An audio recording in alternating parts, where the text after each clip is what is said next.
Just a little up. There you go. Perfect. My dad was killed when the helicopter he was piloting experienced a catastrophic mechanical failure, went into an uncontrollable spin, and crashed. He was 38. I was 5. Someone once said that having only one parent is like growing up with only half a picture of who you are. And that's how I've felt my whole life. I did get to see my dad one time after he had died. I visited an abandoned Army Air Force base in California where he had learned to fly in World War II. I stood in front of his barracks and I tried to conjure him up. But all I felt was a small sadness, like the feeling of being late for a rendezvous and just missing the person that you were supposed to see. But then I wandered over to the parade ground, and that's when I saw him. He was standing at attention with his squadron mates, his face tilted up to the flag. And just like that, he was gone. I got to speak to him one time in a dream. In the dream, he was a younger version of himself. He was tan and fit and happy.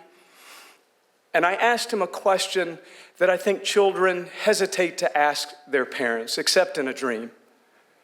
I said, "Are you proud of me?" And he laughed. And he said, "Why wouldn't I be?" I've carried that memory around in my pocket ever since. When I was in my mid-20s, I decided I was going to learn to fly. That was another gift that my dad gave me, the passion and the love of aviation.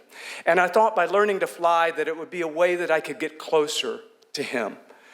So one day, I was practicing landings with my instructor, Earl, and around the pattern we went, me making one terrible landing after another,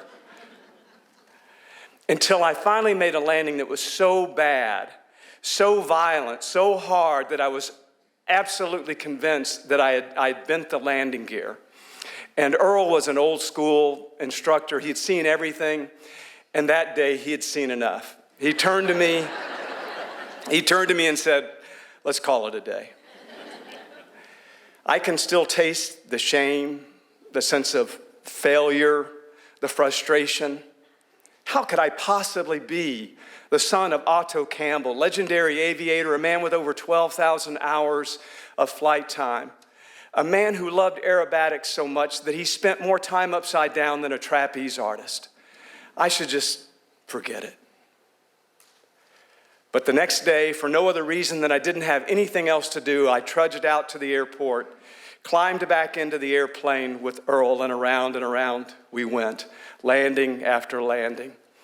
After an hour, I was turning around on the apron, and Earl said, "Stop." And I looked over at him, confused.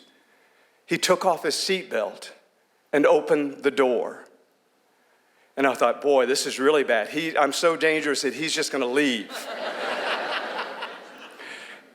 But he said, over the sound of the engine and the rushing wind, he said, "Give me 2 full stop landings and taxi back to the tie-downs when you're done."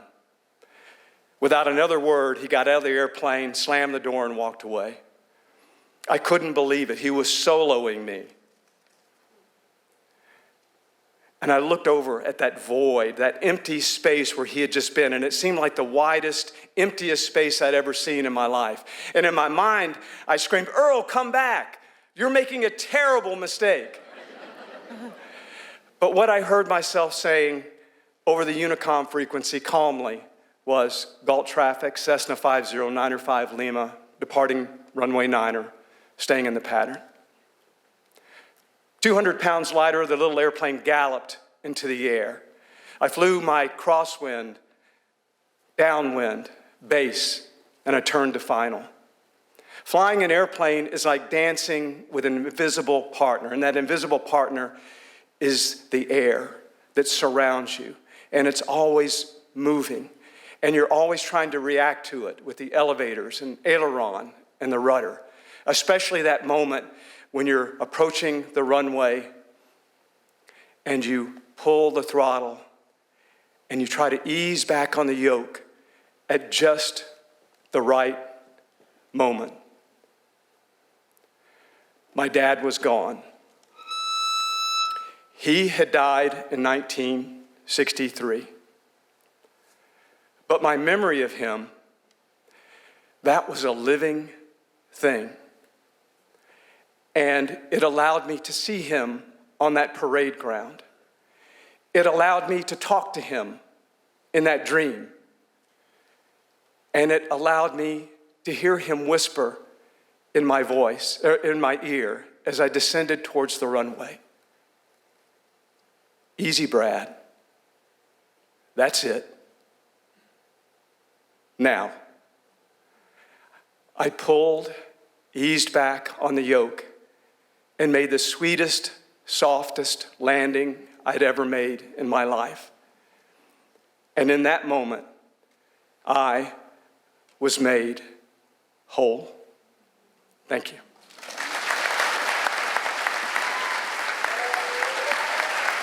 Brad, everybody.